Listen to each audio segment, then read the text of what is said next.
بسم اللہ الرحمن الرحیم۔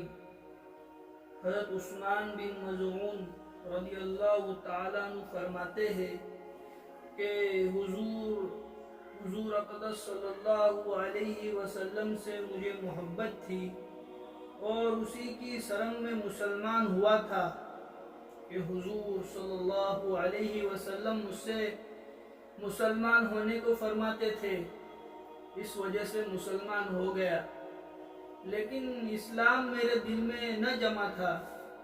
ایک مرتبہ میں حضور صلی اللہ علیہ وسلم کے پاس بیٹھا ہوا کچھ باتیں کر رہا تھا کہ مجھ سے باتیں کرتے کرتے حضور صلی اللہ علیہ وسلم کسی دوسری طرف ایسے متوجہ ہو گئے جیسے کسی اور سے باتیں کر رہے ہو۔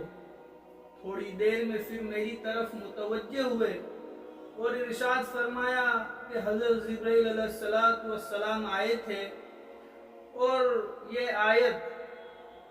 آیت شریفہ ان اللہ یأمر بالعدل آخر تک نازل ہوئی۔ مجھے اس مضمون سے بہت مسرت ہوئی اور اسلام میرے دل میں جم گیا۔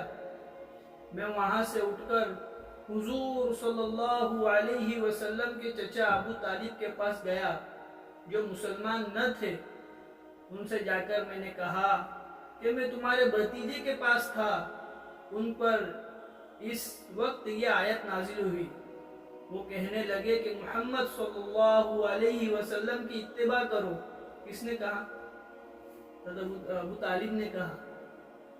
حضور وہ کہنے لگے کہ محمد صلی اللہ علیہ وسلم کی اتباع کرو، فلاح کو پہنچ جاؤ گے۔ ان کو بھی یقین تھا کہ حضور کی اتباع میں اللہ کے نبی صلی اللہ علیہ وسلم کے چچا ابو طالب، ان کو بھی یہ بات کا یقین تھا کہ یہ جو ہے محمد صلی اللہ علیہ وسلم اگر ان کی اتباع کرو گے تو فلاح کو پہنچ جاؤ گے۔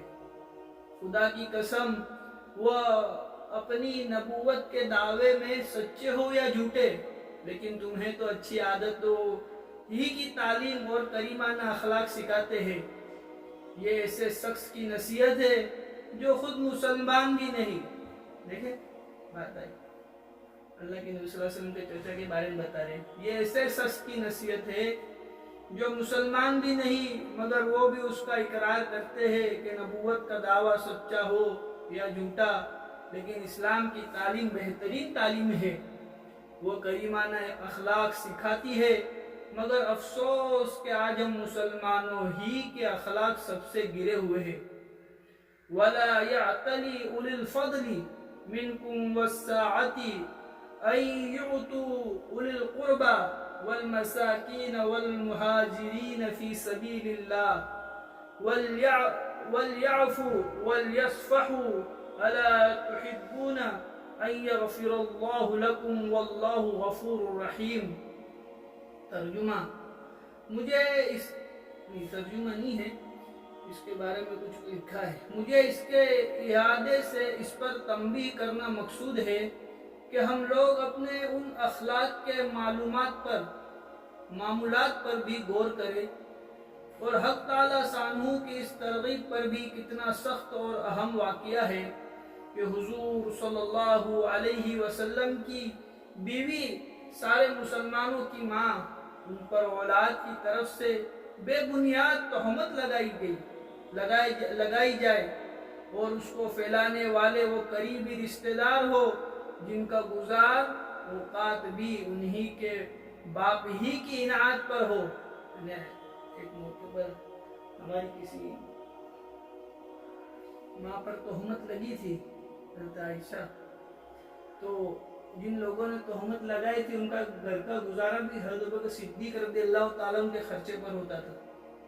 اس پر باپ یعنی حضرت ابوبکر صدیق رضی اللہ تعالیٰ عنہ کو جس قدر بھی رنج اور صدمہ ہو وہ ظاہر ہے۔ اس پر بھی اللہ جل شانہ کی طرف سے ترغیب کے معاف کرے اور درگزر کرے، اور حضرت ابوبکر صدیق رضی اللہ تعالیٰ عنہ کی طرف یہ عمل کہ جتنا پہلے خرچ کرتے تھے اس میں اضافہ فرمایا، جیسا کہ پہلے گزر چکا۔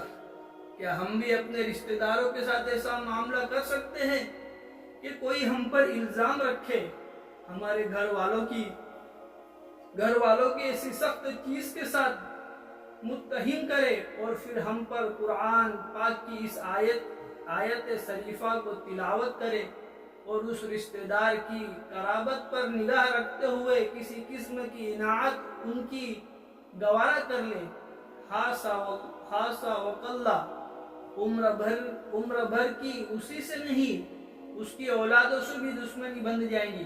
یعنی اگر ہمارے ساتھ کوئی ایسا معاملہ کرے، ہماری گھر کی ماں، بیٹی، بہو، کسی کے اوپر اگر کوئی تہمت لگا دے تو ہم اس کو معاف کریں گے؟ کبھی نہیں معاف کریں گے، ایسا بتا رہے ہیں یہاں پر لکھا ہوا ہے۔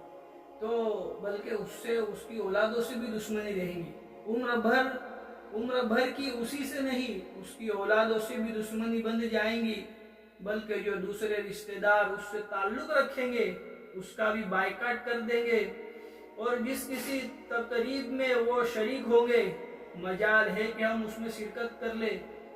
کیوں؟ فقط اس لیے کہ لوگ ایسے شخص کی تقریب میں یا دعوت میں شریک ہو گئے جس نے ہمیں گالی دے دی، ہماری آبرو گرا دی، ہماری بہو بیٹی پر تہمت لگا دی، چاہے یہ لوگ اس گالی دینے والے کے فعل سے کتنے ہی ناراض ہو، مگر اس کی تقریب میں شرکت کے جرم میں ان سے بھی ہمارا قطع تعلق ہے۔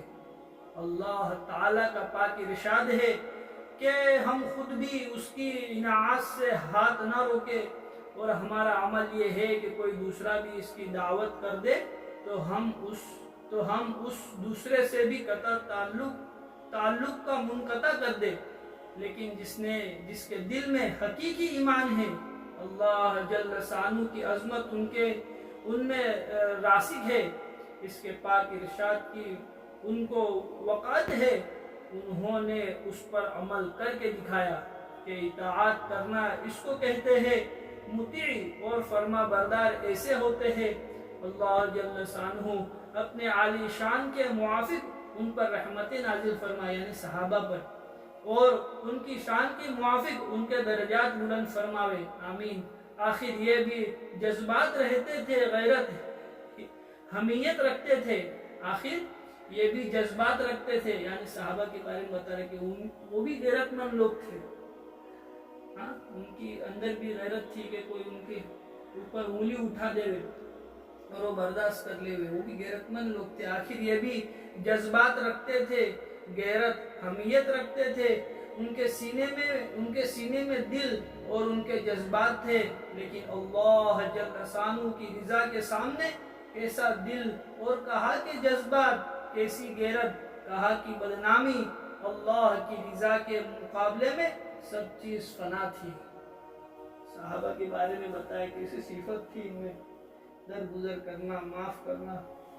ہمارے ساتھ کوئی ایسا کرے تو بتایا کہ اس کے ساتھ وقت کے اعتبار سے کچھ اگر ایسا ہو بھی جائے ہمارے ساتھ تو ہم کو بچنا چاہیے، صحابہ تھے، ان کی اتباع کرنا چاہیے، اللہ کا حکم ماننا چاہیے، درگزر کرنا چاہیے، سب باتیں ہیں۔ لیکن اگر کسی کے ذریعے، ہمارے رشتہ داروں کے ذریعے ہم کو بار بار تکلیف پہنچے تو اس میں شریعت نے کوئی راستہ تو نکالا ہے کہ ان سے دور ہو جائے، خاموشی اختیار کر لینے کا، دور ہو جانے کا، تھوڑا میل جول کم کر دینے کا، دل میں بات نہیں رکھنے کی، لیکن ان سے بچنا بھی تو ضروری ہے۔ ہمیشہ ہی کوئی ہمارا نقصان کرے اور ہم اس کے پیچھے رہے ہوئے، اس کے ساتھ میں رہے ہوئے تو ہماری بیوقوفی بھی ہے۔ جیسے کہ ایک بزرگ سے سنا تھا کہ بچھو جو ہے نا، اس کی عادت ہے ڈنک مارنا، وہ ڈنک مارے گا۔ اگر اس کو کوئی ڈنک مارنے نہیں ملا تو اس کی صفت یہ ہے کہ آخر میں پتھر کے اوپر بھی تو ڈنک مارے گا۔ تو ایسے کچھ رشتہ دار رہتے کہ جن کو نقصان کرنے کی عادت ہے، وہ پڑ چکے ہمارے پیچھے، اور ہم ہمارے کریمانہ خلاقت دکھاتے رہے، تو وہاں شریعت نے ہم کو بھی بریک مارنے کی اجازت دی ہے کہ ایسے لوگوں سے دور ہو جاؤ، ایسے لوگوں سے بچنا چاہیے۔ ہماری سیفٹی کی بھی شریعت نے بہت خیال کیا ہے، تو ایسے اگر کوئی رشتہ دار ہے ہمارے تو ان سے بہت پرہیز کرنا چاہیے کہ اپنا نقصان ہم ہمارے ہاتھ سے ہمیشہ نہیں کراتے رہے، بچنا بھی چاہیے۔ سبحان اللہ و بحمدہ، سبحانک اللہم و بحمدک۔